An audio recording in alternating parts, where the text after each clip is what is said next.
intervenir donde hay un problema.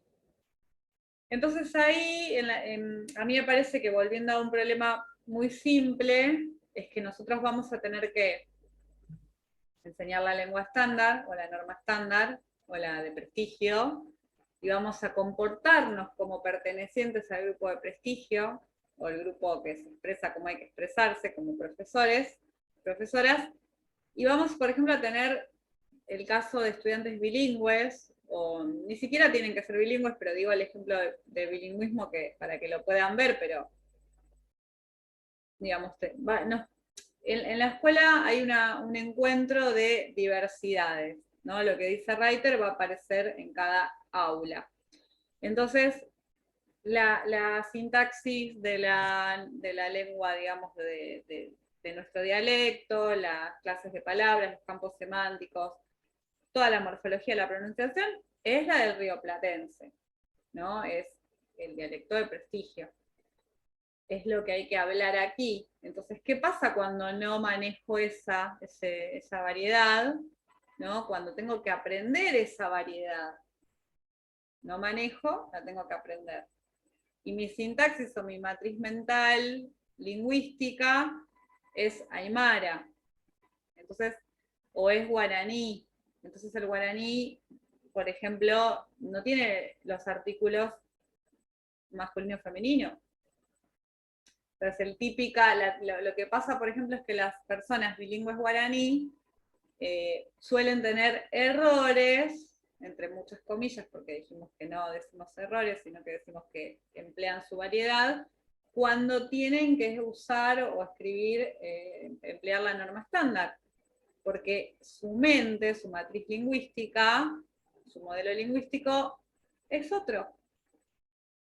Entonces hay una dificultad de aprendizaje, entre comillas, porque esa persona aprendió a leer, comprendió el texto, pero nosotros estamos evaluando que no usó la y usó le, ¿no? Que no usa el objeto directo, el indirecto como directo. Habitualmente eso pasa con las personas que hablan guaraní, ¿no? Chaco, Formosa, Misiones, Paraguay. Entonces, es un problema muy simple, pero que si nosotros manejamos estas herramientas y comprendemos que hay distintas matrices sintácticas, lingüísticas, variedades, podemos decir, bueno, a ver, ¿qué dispositivo podemos hacer? ¿Por qué digamos, por qué enseñamos el rioplatense y los pequeños grupos, el aymara, el quechua, el guaraní, que son los que vamos a encontrar acá, o la lengua popular, que se aleja por ahí del registro, ¿no? Ahí estaríamos igual más bien en el registro, digamos, queda fuera y hay que adaptarse a esta variedad. ¿Por qué esta variedad? Preguntarme, ¿no? Preguntarme e ir, digamos, encontrándole sentido a lo que estoy haciendo.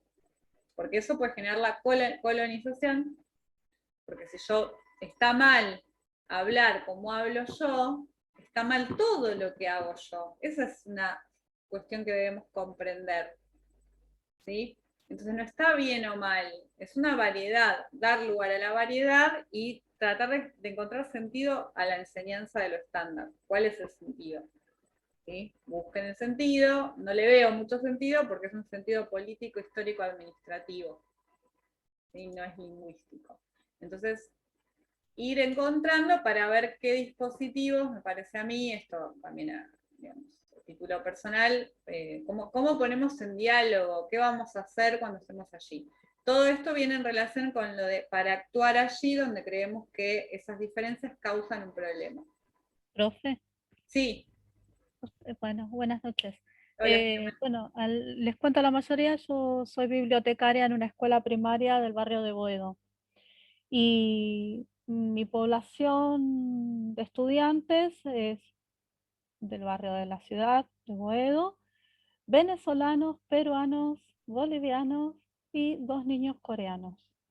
Imaginen cómo es mi trabajo en la biblioteca. Leemos literatura nacional porque el canon es literatura nacional, autores argentinos. Como si no existieran otros habitantes en el país. Claro, bueno, ahí viene el problema, porque estoy leyendo y de repente Kendall, que es mi última estudiante venezolana de tercer grado que entró hace un mes, pregunta por la palabra barrilete, porque no conocía la palabra barrilete.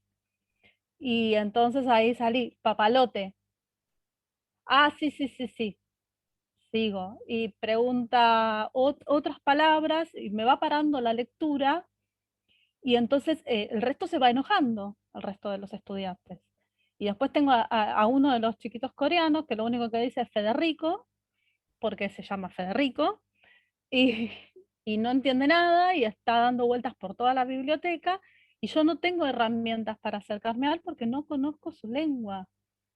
Entonces me siento como, no sé, un turco en la neblina, digamos, ¿no? Eh, con los que hablan español sí puedo adecuarme en el momento de la lectura y tomar nota de las palabras antes de comenzar. En mi lectura previa, tomar notas de esas palabras y buscar en los diccionarios que tenemos de lenguas hispanas, a ver cómo puedo adecuarla para que todos puedan entender. Mi última decisión ha sido comprar libros en Busca Libre en edición español neutro para que todos puedan entender. La supervisión de bibliotecas no estuvo de acuerdo, pero bueno, nada, yo me voy con él. Una decisión heavy esa, porque claro, digamos, ¿qué pasa cuando sos la minoría? ¿Qué pasa cuando sos la minoría? Todos Soy la acá rara, somos minoría. soy la rara del grupo de bibliotecarios, pero es la única herramienta que encontré hasta el Sí, momento sí, para poder integrar la lectura a Kendall y bueno, y que el resto de los niños y niñas no se enojen cuando interrumpe la lectura. Entonces, bueno, hago la lectura previa, busco las palabras o leo el texto que consigo, porque no es que de escondida lo voy a leer siempre con acuerdo del docente, porque no siempre puedo comprar libros en euros. Eso es un gran tema. Y porque los pago yo y no me los paga el Estado. Así que quedan en mi casa. Nada, ese es mi aporte a la heterogeneidad de mi aula. claro, pero bueno, esto es lo que pasa en el caso de Estela Maris, es muy extremo, porque además imagínense ese chico que está aprendiendo el sonido R, ¿no? Cuando el sonido seguramente es la L, ¿no? Es lo que le sale, ¿no? Cuando vamos a los supers que son de orientales, a veces se escribe en la L cuando debería ir una R en el cartel. Esto es así. Entonces, bueno, ahí está, ¿qué vamos a hacer, no? Con las minorías, cuando, bueno, no sé, una mujer es una minoría, todos acá somos minoría, entonces, ¿por qué cuando actuamos diferente cuando somos mayoría? ¿No? Cuando entramos en una situación donde nos transformamos inmediatamente en la mayoría, aparecen las asimetrías. Bueno, vamos pensando todas estas cosas. La mala noticia es que quedan 4 minutos, o buena noticia. Entonces quiero saber si quieren hacer una entrada más para terminar el texto de Writer o lo dejamos para el otro encuentro. Así no impongo Yo entraría, pero no sé los demás. Gabriela siempre le pone toda la garra. Es una genia. Entramos un ratito más, bueno, y no queda mucho igual del texto, ¿sí? Pero aunque sea terminemos Writer y nos quedará Hernández Campo y Almeida, porque a mí me parece que está bueno que intervengan ustedes, por eso se hace un poco más largo, pero está bien, es lo rico, ¿no? Yo, Bueno, profe, termina este y me voy a cocinar. bueno, después igual Ya lo hice miramos. la clase pasada. Si Sí. no, claro, Bueno, se mueren de hambre ahí. Tira un sí, plato de comida no, para acá. cocinan, pero a mí no me gusta la comida que me cocinan. Ah, está bien. Que ahí las disputas de la convivencia. Bueno, sí, terminamos. Digo acá, entonces, lo que dice es, una vez que, digamos, estudiamos el lenguaje para saber cómo funciona, qué es y para intervenir, define lengua, Writer, ¿no? Primero define el lenguaje, conjunto grande, y ahora va a ir a los dos componentes pequeños de ese conjunto, ¿sí? Y trae a nuestro querido Saussure, que hubiéramos hecho sin él, ¿sí? Fue uno de los que ha sistematizado estas categorías, Entonces dice, bueno, Saussure definió el lenguaje como aquello compuesto por lengua y habla, y afirmó en sus conferencias, que después fueron, ¿se acuerdan?, sistematizadas por sus estudiantes, que iba a estudiar lo universal. Entonces no va a estudiar lo diverso, sino que lo que va a hacer esa rama es estudiar lo universal.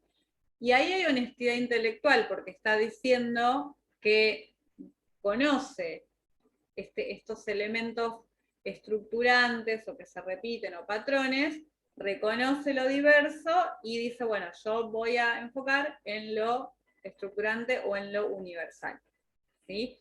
Pero a su vez establece una categoría, porque esa lengua que él va a estudiar no existe como tal.